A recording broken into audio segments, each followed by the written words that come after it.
Hello बंधुসকল मोर educational crease YouTube चेनेलटुत आपनालोকক स्वागतम जनाइछु। এই ভিডিওটো এডিআরই গ্ৰেড 4 গ্ৰেড 3 আসাম পুলিশ আদি সকলো পৰীক্ষাৰ বাবে অতি গুৰুত্বপূৰ্ণ। তো বলক বন্ধুসকল আমি ভিডিওটো আৰম্ভ কৰো। আজিৰ ভিডিওসমূহ আমি এমসিকিউ মাধ্যমত লৈ আহিছো। প্ৰথমটো কোৱেশ্চন হল বৰাক উপত্যকাত কিমানখন জিলা আছে? অপচন এ 3খন, বি 5খন, সি 4খন, ডি 1খন। ইয়াৰ শুদ্ধ উত্তৰ হল 3খন। Second question, অসমৰ সৰ্ববৃহৎ জিলা কোনখন? Option A Sonitpur, option B Goalpara, option C Karbi Anglong, option D Dhubri. ইয়াৰে শুদ্ধ উত্তৰটো হল কাৰ্বি আংলং। 3 নম্বৰ কুৱেশ্যনটো হল অসমৰ মালভূমি অঞ্চলৰ মাজত কোনখন জিলা অৱস্থিত? Option A Nagaon, option B Hojai, option C Dima Hasao, option D Morigaon. আপোনালোকে শুদ্ধ উত্তৰবোৰ দিবলৈ চেষ্টা কৰিব। ইয়াৰ শুদ্ধ উত্তৰ হল হোজাই। নেক্সট কুৱেশ্যন, ব্ৰহ্মপুত্ৰ উপত্যকাত কিমানখন জিলা আছে? অপশন এ 28খন, অপশন বি 25খন, অপশন সি 30খন, অপশন ডি 27খন। ইয়াৰ শুদ্ধ উত্তৰ হল অপশন সি 30খন। নেক্সট কুৱেশ্যন, ব্ৰহ্মপুত্ৰ উপত্যকাত মুঠ কালি কিমান? ইয়াৰে অপশনসমূহ আপোনালোকে চাইছে। ইয়াৰ শুদ্ধ উত্তৰ হল 58,315 বৰ্গ কিলোমিটাৰ। নেক্সট কুৱেশ্যন, ব্ৰহ্মপুত্ৰৰ আটাইতকৈ ডাঙৰ উপনৈ কোনখন? Option A Jia Bharali, option B Dhansiri, option C Mana, option D Subansiri. ইয়াৰ শুদ্ধ উত্তৰ হল option D Subansiri. Next question, Karbi আংলঙক কিহে দুভাগ কৰিছে? ইয়াৰে অপশন এ উত্তৰ কাছাৰ পাহাৰ, বি ব্ৰহ্মপুত্ৰ নদী, সি বৰাক সমভূমি, ডি কপিলী নদী। ইয়াৰে শুদ্ধ উত্তৰটো হ'ল ডি কপিলী নদী।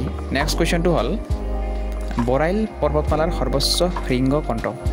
Option A Singhasan, option B Thaipibung, option C Mahadeo, option D এইবোৰৰ এটাও নহয়। ইয়াৰে শুদ্ধ উত্তৰ হ'ল option B Thaipibung. Next question, Assam কোনটো জলবায়ু অঞ্চলত আছে? ইয়াৰে 1 নম্বৰ অপশন হল মৌচুমী জলবায়ু, বি নাতিশীতোষ্ণ জলবায়ু, সি বিষুৱীয় জলবায়ু, ডি মেৰু জলবায়ু। ইয়াৰে শুদ্ধ উত্তৰটো হল মৌচুমী জলবায়ু। নেক্সট কুৱেশ্যন, অসমৰ কোনটো অংশত বৰষুণ অতি কম হয়? ইয়াৰে অপশনবোৰ দিয়া আছে চাওক। লামডিং, বি দিয়া আছে তিনিচুকীয়া, চি দিয়া আছে মৰিগাঁও, ডি দিয়া আছে এই সকলোবোৰ। ইয়াৰ শুদ্ধ উত্তৰটো হল অপশন এ লামডিং। নেক্সট কুৱেশ্যনটো হ'ল অসমৰ আটাইতকৈ পুৰণি কয়লা ক্ষেত্ৰখন কোনখন? Option A Makum, option B Dilli Jaipur, option C Naginimora, option D Longloi. ইয়াৰে শুদ্ধ উত্তৰটো হ'ল মাকুম। নেক্সট কুৱেশ্যন, কোন বছৰত অসমত প্ৰথম তেল খনন কৰা হৈছিল? ইয়াৰ অপশনবোৰ হ'ল 1850, বি 1857, চি 1860, ডি 1867 চন। কোন চনত অসমত প্ৰথম তেল খনন কৰা হৈছিল? অসমত প্ৰথম তেল খনন কৰা হৈছিল 1867 চনত।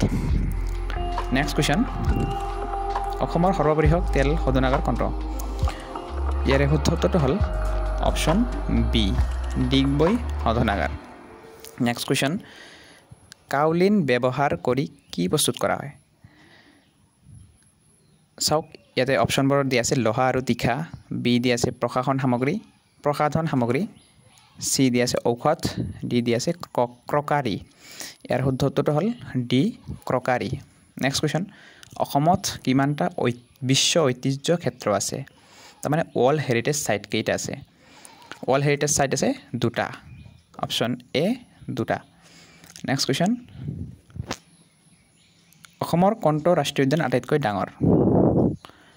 অসমৰ আটাইতকৈ ডাঙৰ ৰাষ্ট্ৰীয় উদ্যানখন হ'ল মানস ৰাষ্ট্ৰীয় উদ্যান।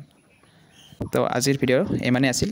ভিডিঅ'টো ভাল লাগিলে চেনেলটো ছাবস্ক্ৰাইব কৰি ভিডিঅ'টো লাইক কৰিব আৰু এনেকুৱা আগন্তুক ভিডিঅ' পাবলৈ আমাৰ চেনেলৰ সৈতে জড়িত হৈ থাকক। মই এই ভিডিঅ'টোত ভাল এটা ৰেছপন্স পালে মই আগন্তুক এনেকুৱা ভিডিঅ' লৈ আহিম।